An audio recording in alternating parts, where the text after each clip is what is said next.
All right, so this is co-signing for rentals. And I'm also going to talk about co-signing for a loan. How many have had a situation that has come in where you had someone that needed a co-signer? So just so you know, I'm in PowerPoint. I can't see you, so you'll have to speak up. Um, and then I have. how'd you handle that? Um, well, they didn't get it because there were four of them, and two of them didn't have a job, and they wanted their parents to co-sign, and the other agent wouldn't do it, and it was on a rental, and they wouldn't do it unless they put, I think it was 6 months or a year's worth of the in their savings account. Yeah. So yeah, that kind of thing, Okay. and they wouldn't do it, so or Right. they couldn't do it. Okay. Got it. And what I see is because usually when you have a landlord that's looking at co-signers, they're like, okay, you can't afford to do it yourself. And I think some of the challenges they have is that, um, okay, you got a co-signer, and it's December and I got all the money up front. In January, I got a payment. February was late. In March, nothing came in. Now I have to go after the cosigner, and the cosigner may not even be aware that anything was going on because, uh, most times it's with a family member. So I'll pop up a few things here on the screen. Cosigner name goes on the top of the lease, just so you know, and is thus responsible or co-responsible for the rent payments. Now we'll bring the lease in just a second, but so keep in mind also that with the cosigner, you have the lease, then you have the occupants. And so the the lease is in the name of the cosigner and whoever else is the occupant that's signing. So what's common is occupants may be students or lower income tenants, as we just discussed. So you've got let me see. Here we go. All right. So you have a rental application. And do y'all see the rental application? Someone say yes, no. Yes, Got it. Okay. yes. So this is the application. Now, here's what I suggest as a best practice for us as agents is when you have a tenant who's coming up saying they want to go look at properties, have them fill this out. Just send it over to them, have them fill it out. Unfortunately, in DocuSign, this is not a fillable form. The only thing fillable is who the listing broker and the leasing broker. That's it. Yep. But have them fill this out. You know, how many applicants? Because what we know in practice is that now many landlords are saying, yeah, you can have four applicants on the form, but only two incomes to qualify. They don't want three and four incomes to qualify for, you know, 2,500 or $3,000 a month. So you have your applicants, and then you have all the information of the applicants.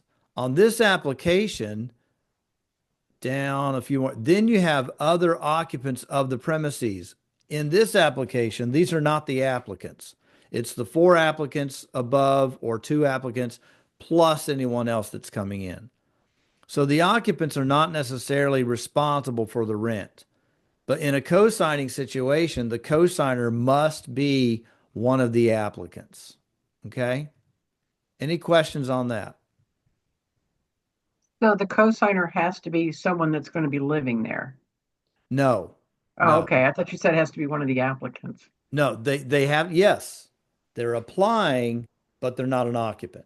And that's the point that came up this week with Okay. it was a daughter who is, you know, living in New York. Mom and dad are coming down here. They're not working anymore and they don't qualify. So the question was, well, who goes on the application?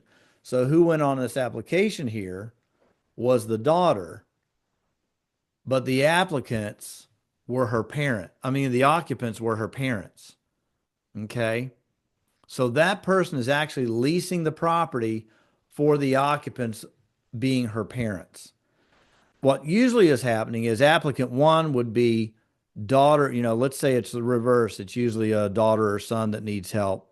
Let's say it's daughter Smith, applicant two is parent Smith. And then occupant on this one is just daughter Smith. Okay. So then we get into the lease, and the lease is made with parent Smith and daughter Smith. And then we put down here further, well, who's going to live here? And these are the names of the applicants. On the lease, it's everybody. That's you got the applicants that are supposed to live there and the extra people, the children, the extended family. They all go on the occupant list on this lease. But you may have, you know, Betty Smith and Bob Smith, or Betty and Bob Smith and David Smith's the dad.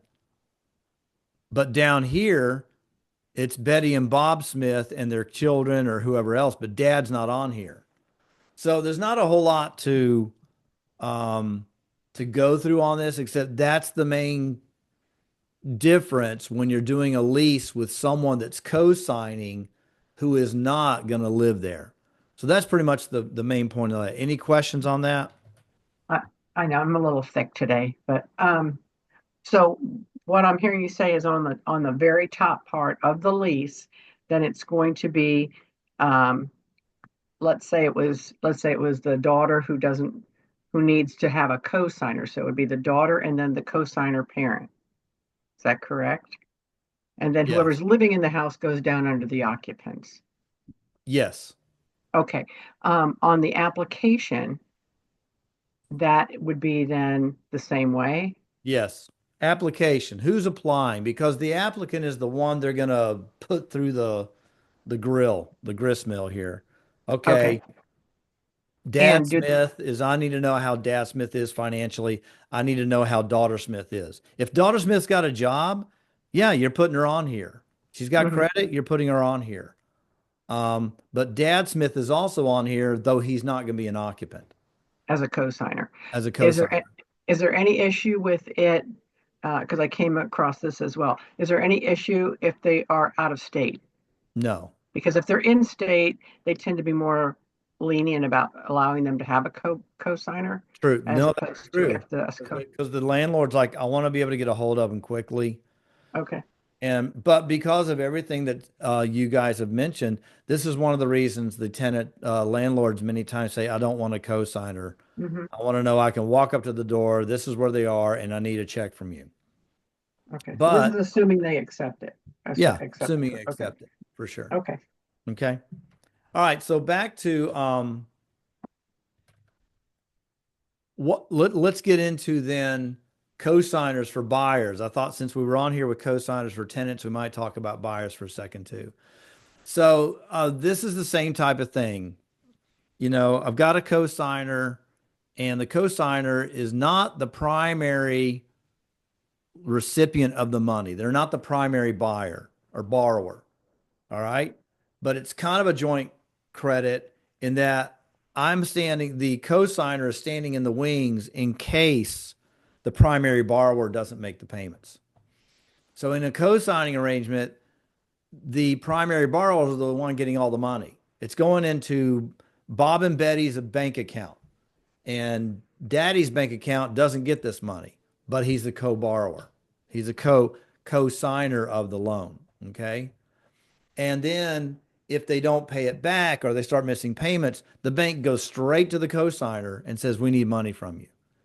I think it's pretty simple. You kind of understand that. Um, but there's just a nuance there. And if you get close to this kind of situation and you know it's going to happen, talk with the lender early on.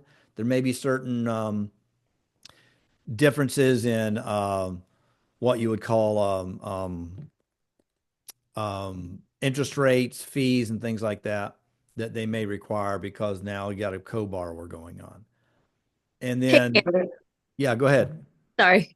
Um, as a listing agent, would that be riskier than having a buyer with no cosigner? Yes. Yeah. In what way? Well, because you don't, you have to go to a second rim, a second tier to collect the money now. And Okay. that's the problems. Now I have to go look for a second group of people or a second person somewhere out there. And I'm, like you said, is it gonna be tougher to get a hold of them? They're not the direct person that's got the money. Uh-huh. So yeah, there are challenges there because they're just not the first one we're talking to. But if they're already pre-approved, then Yeah. shouldn't that be a safeguard already? Yeah, yeah, sure, sure. Okay. But if I'm looking at a buyer, and remember when we're talking renting versus selling, that brings up a really good point. When we're talking renting, I'm very interested to know about the cosigner Uh-huh. because it's Uh-huh. for the Yeah. whole 12 or 24 months of the lease. For a buyer, a seller, like, well, can you in 30 days, are you done? Yeah. The bank may be the one that's got more. I mean, they do. The bank's got more on there. This is why when people say cash is king, I'm like, not necessarily. The seller's like, which one's going to bring me more money substantially? And cash is great, but if I can get more from the borrower in 30 days, I'm out of here. Yeah. That's So kind of in that case, because I actually have a situation like this, the, um, should I advise the buyer who has a cosigner, her mom, to somehow just get her mom to pay for all of it, all of the, like the loan amount, like just have her be the borrower. that's a And question for her lender and what that would okay. mean. Yeah, the lender's going to be able to tell you. I mean, it's not uncommon for um, a couple to buy a house, but only one of them's on the loan. Uh-huh. Uh-huh. Yeah. So I've Okay. seen that. So this is kind of reversing it. One Mm-hmm. person's buying the house, but two or three people are on the loan. Mm-hmm. It's And kind then of what, maybe the daughter can still be on the deed. yeah, yeah, Okay. yeah. And the challenge there you have of putting the borrower on the deed when they're co-borrowing, the Mm-hmm. co-borrower is that they generally they absolutely are a co-owner. And at some Mm-hmm. point, I'm sure the one that's the primary borrower is like, I don't want mom and dad on the deed. It's Mm-hmm. my house, that kind of thing, or Uncle Bob or whoever.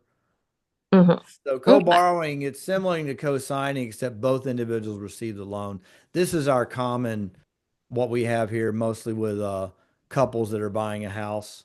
They're both on it, they're both borrowing it, they're both responsible for it, and that type of thing. Okay. Mm-hmm. So Okay. that's co-signing on leases and on sales. All right. Now, negotiating on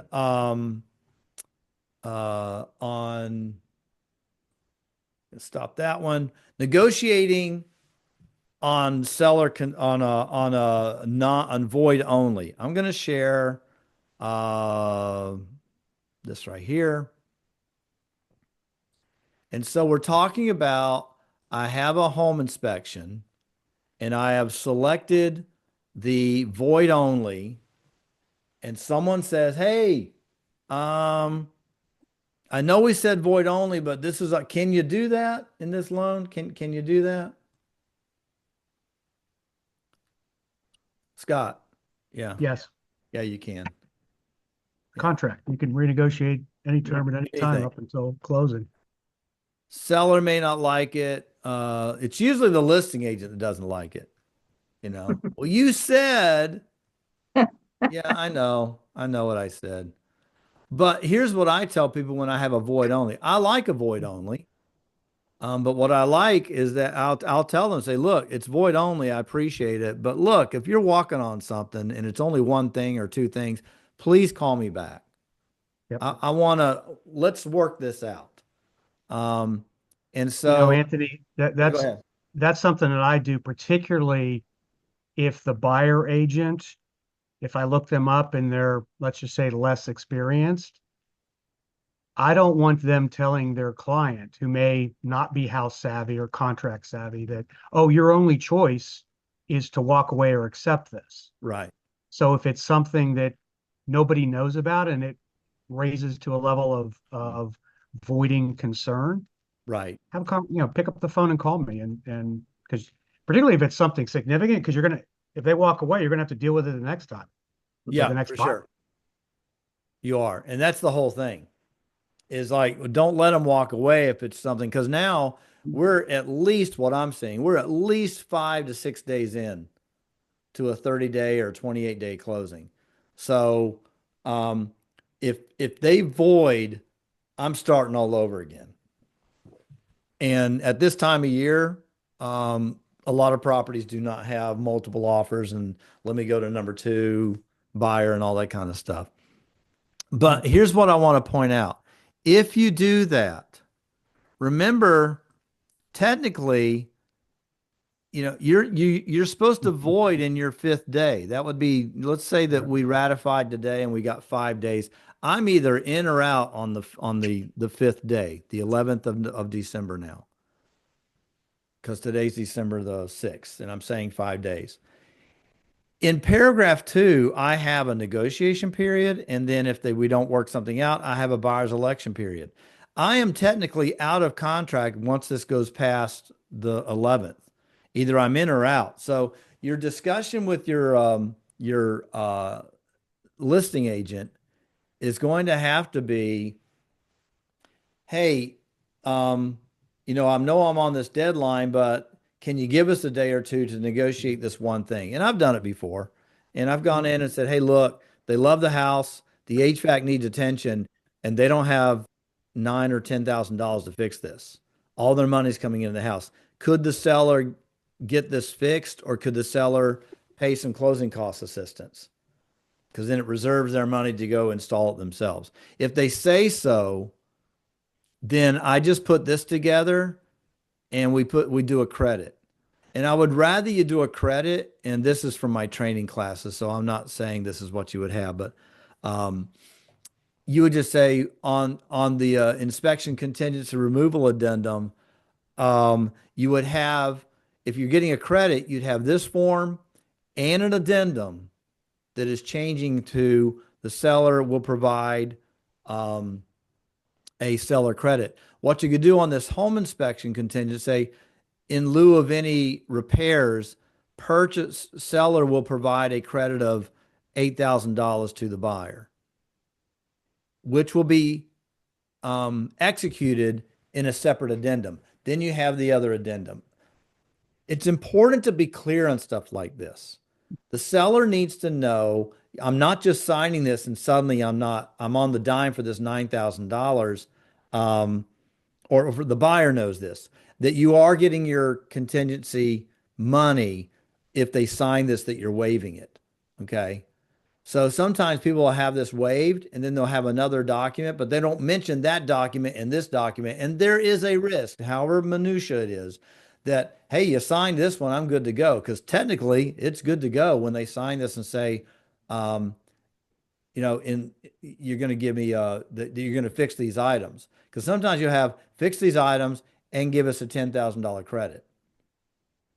But there's nothing signed saying you're getting a $10,000 credit. So you want to make sure all these items are signed, because since you're in a void only, this form right here, since you're in void only, should not technically even be showing up because you agreed to void only. Does that make sense? Yes, no, maybe so. Any questions on the void besides many times it being irritating that someone brings it up after they said they were going to void? Anthony, I had a situation with one of my October closings where exact same thing. It was, brought up something. It was fairly small, fairly minor amount. Client was fine with it. The other side wrote up a removal addendum Yeah. and a separate contract addendum, had the same amount of money in both, but did not have the language that you referenced in the removal addendum, a credit of X done through a separate addendum. So the Yeah. way it was written up, it was actually two separate amounts of money that would have been due. Yeah.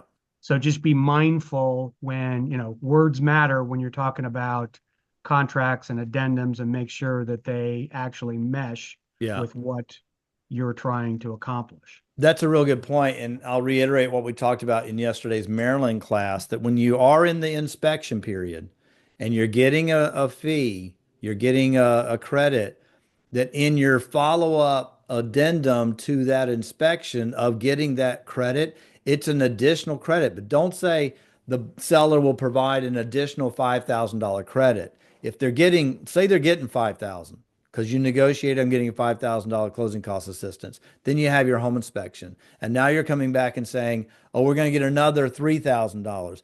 Don't put in that addendum an additional $3,000. Say the total credit to the buyer will be $8,000. Make it clean, make it clear, and then you send that addendum to the lender. You don't necessarily send the ICRA form to the lender. You just send, because the lender doesn't care what's going on here, or they could. Let's say it's 20 grand. What are we financing here? What's going on, you know? But you want to say, I've got a ratified contract. We got $5,000. We have a home inspection. They agree to $3,000 more. Then on your new addendum, put the total credit to the buyer from the seller will be $8,000. Make it, that's the total number, because the title company is just looking at the paper and putting it on the Alta. And if they see 5,000 on one and 3,000 on an addendum, they may take that 5,000 that you agreed to initially and drop it to 3,000, because that's what you just said. You said the credit's $3,000. So you just, clarity is huge. Be very clear on stuff like this. And so I add it all up and put it on the final addendum. Everybody got that? Good. Now, speaking of getting closing cost assistance, let's go back to this one. Got another slide here. Seller concessions. When can you get too much? When can you negotiate too good? This is going to be pretty quick. Most loan officers have said, look, if your down payment is less than 10%, the most you're going to get is 3%. So I got a $500,000, let's say $700,000 house. The most I can get is $21,000. Now, let's say I get all of that. You're going to have a tough time trying to get more if you have a home inspection issue. Number one, just philosophically, the seller's going to say, I just gave you 21 grand. I don't want to give you any more. So if you've got maxed out on your seller credit on the ratified contract, and now you need something on the home inspection, you are now asking them to fix these items, not give you a credit. Okay. If the down payment is 10 to 25%, and this is coming from an article I read on mortgage, but I've also gotten this from our own people, Gaskins at CMG. If their down payment's 10 to 25%, they can go up to 6% credit. And if it's over 25%, they can get 9% credit. Now that's for a conventional. What you might have is a certain type of loan. Most programs, if it's an investor loan, they don't want to give more than just a 2% credit back to the investor. And an FHA, the maximum you can get is 6%. And the VA, the maximum that you can get is going to be 4%. Okay.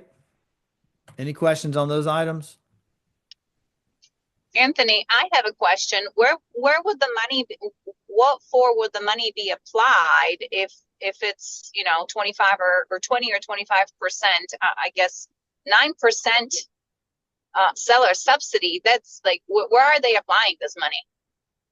Towards the down payment? I mean, they can't do down payment. That's a good question. I really don't know the answer to that one. I mean, to be able to get 9%. Yeah, because I mean, covering closing costs, I get it, but where's the rest going? Like, what are their?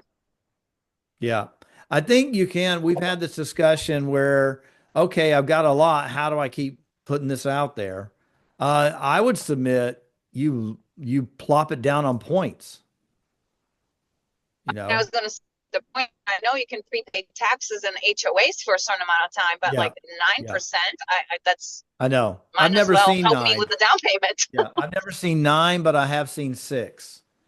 And what they do is they do go hunting for, well, what can I legally do this? And it is HOA documents. It's helping them with escrow. Taxes.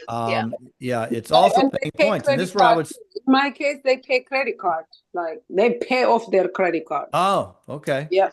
On their credit card. Bring that what does money that mean, across. Credit card? So the buyer's got high debt. Yeah. And so The the title seller- company use that money to pay off their Yeah. credit card. So That's a good one. Thanks, yeah. Interesting. Michelle. I hadn't Yeah. thought about that. That's a Yep. so To do that's that the as thing. part of the transaction to lower their debt to income ratio? Yeah. Yeah. Okay. It increases their, I don't know about increasing their score, but it definitely would increase their loan debt to loan and enable I pay this off. Your payment on that was $300 a month. Now you can afford $300 a month over here. I would submit the 9% is in a flat, dead buyer market. Okay. It's like when the seller's like, sure, take it from the table. Okay. And remember the seller subsidy is the same to them whether it is cash at the table or dropping the price. And we've had this discussion before. Should I drop the price? The price drop for a buyer is not going to save them as much as actually getting the actual money, because the money is going to really save them cash out of their account to pay for closing cost assistance. Okay. All right. And from a tactical perspective, Yeah. okay, you drop your price. Okay, I'm a buyer. You dropped your price because, well, you have urgency. You missed the mark on where the market is. I'll pocket that price drop, and now I'm going to ask you for closing cost assistance or whatever. Right. Yeah, that's it for sure. Anything else? Yeah. I think I'll have a session next Friday. It's Friday the 13th. Maybe we won't. No, we'll have it probably. And then the 20th, 27th, and the 3rd, I might just take a break because it's the holidays and all that good stuff. We'll see how that goes. Don't forget, Tuesday, we have our holiday party, but we also have, I'm going to be going over the new changes in the contracts for NVAR. They've already released them. I sent an email out with links to that if you want to go take a look at them now. And then we also have bring your coats in and your toys for tots and all that on next Tuesday in Kingstowne. Michelle, you got your hand up. What's up? Yeah, we have a situation, and TJ might want to chime in on this a little bit, that TJ and Tim haven't run across yet. We have a buyer who's purchasing a condo in Sterling, and the condo association wouldn't answer the condo questionnaire from the lender. Mm-hmm. They kept pushing it and pushing it and pushing it until finally our lender was calling them like on the hour, every hour, trying to get them to answer the question. And when they did, they wrote lender to make their own determination under every single question. Mm. So, of course, then the underwriters are looking around for like, is there a special assessment? Is there something going on? So they were asking for copies of the meeting minutes. They were asking for copies of the budgets. And we're just getting no response. Right. We were supposed to close on Tuesday. Now we're hoping to close on Monday. But it's nothing that the seller did. It's nothing that our buyer's done. He's already wired his funds to the settlement company. Yeah. It's just the condo association that's causing this delay. And we're wondering, have you seen this before? What was the outcome? What's your take on this? Have I seen it before? A non-responsive HOA? Never. I've never seen Yeah. it. Actually, Anthony, I'm on the call. I'm going. I just finished appointments and I wanted to jump on because I Yeah, know tell Michelle's me gonna we bring it have a up. happy ending on that one. Well, no, I don't have a happy ending yet. No, I think the thing is that's interesting is, and this is what I'm learning from the lender. So I don't know if anybody else has run into this, is that post this whole like the Florida high rise situation, if that HOA would have just wrote no special assessments or is everything, do you have any deferred maintenance that's not been included in the resale docs? If they just wrote no to that, then everything's okay. Mm. In this case, if you're dealing with Legum and Norman, who is actually in our new building, ironically, they now determined that they don't want to be on the hook for answering yes or no to questions. Right. And in this case, they were so literally, we have underwriters going over line by line meeting minutes for over 12 months. Wow. And every every maintenance question now has popped up to say, has this maintenance issue been fixed, and where's the proof of the repair In that building. Is that what you're talking about? in that building? Yeah, Yeah. yeah. And so I talked to the lender about it, and the lender said they've seen this once before. It wasn't as thing, but it seems as though they said, just as a heads up, a lot of the associations now, they don't want to be, no one wants to take responsibility if something goes wrong. Right. But I say all of that, Anthony, I'm just from the way you're answering. I don't know. It seems like you haven't seen it go this far yet. No, not far. So, And I'll say a couple of things real quick, but I want to bring up the financial contingency yeah, and addendum. this is you and I talked about this, Yeah, Anthony, we did. about this. So yeah, Yeah. but yeah. Yeah. Let me get We this. have automatic extension on the financing contingency. Yeah. And honestly, that's the best thing you're going to be able to do is to keep everyone in play. And then have everyone say, hey, let's all be patient. Let's get this done. And I see all these other hands here, but I want to share one thing real quick about this. In the financing contingency addendum, can y'all see this on the screen? Yes. Yes. Okay, great. All right. Appraisal. Here you go. This is number 3, which we rarely get to. That it is the appraisal is equal to or greater. The buyer elects not to proceed, does not satisfy the lender's requirements. Okay. That's it. So the buyer's okay, the value's okay, the condition's okay, but there's something that's not satisfying the lender requirements. Or the other is the property is inadequate collateral. So we're meeting the value, but it's inadequate in some other fashion. So that's where this is coming in, is that the lender's like, you know what? Is this building? And that's a really good point that they're bringing up. Honestly, we have this building fall apart in Florida. Now, I would submit in Florida that they got some different issues where over the years, dirt has probably been coming out from underneath that property. But that Legum and Norman, I believe they're a national firm. They're probably looking at, well, we need more information here. That's what's going on. Now, with that said, I'm going to go off on what you were talking about specifically. We had one, we finally got to closing, but here's what was going on. The owner got a little bit behind on HOA charges, but paid the HOA. Okay. And the next thing he knows, a little while later, he's getting collection notices on what he paid.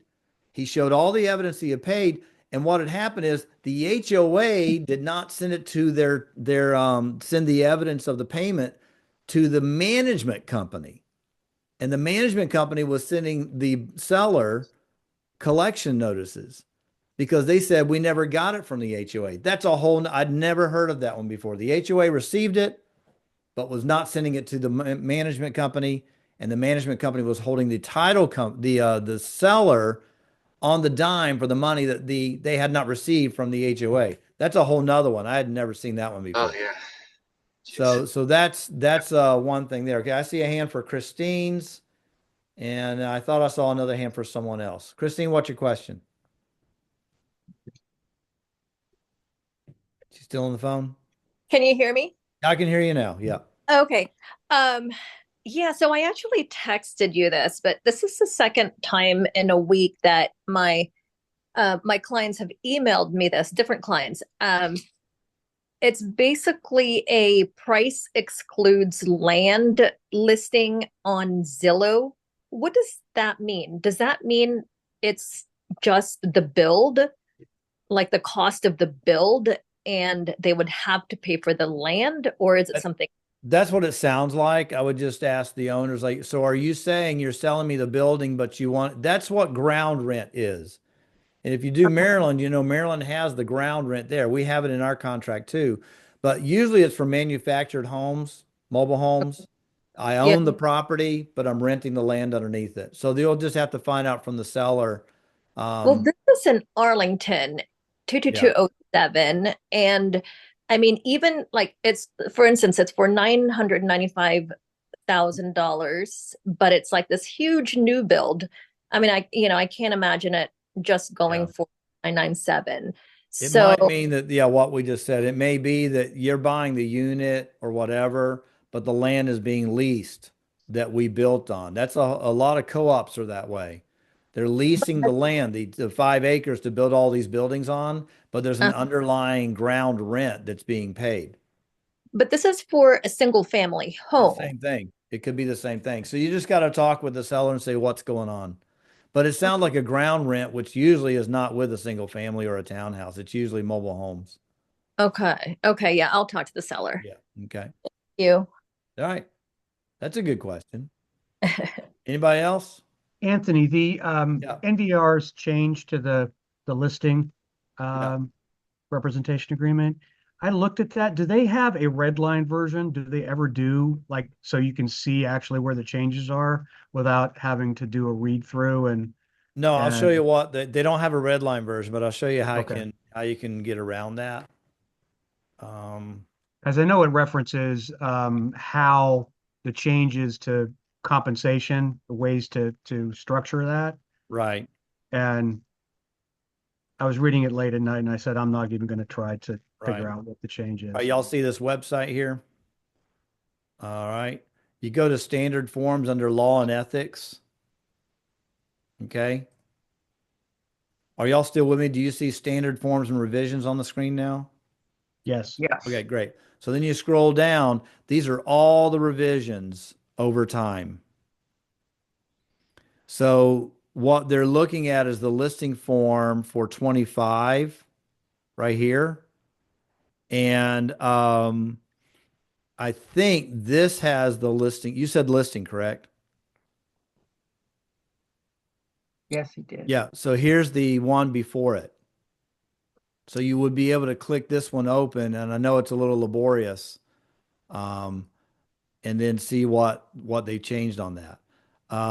But I have not gone pencil line by line yet.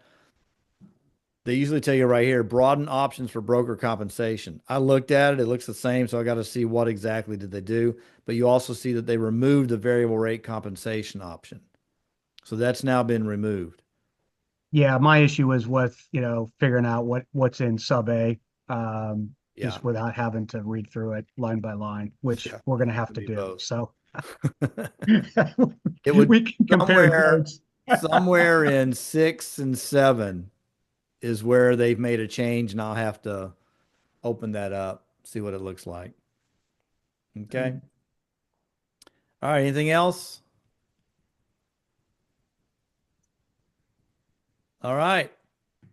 Thanks for coming out, folks. I appreciate it.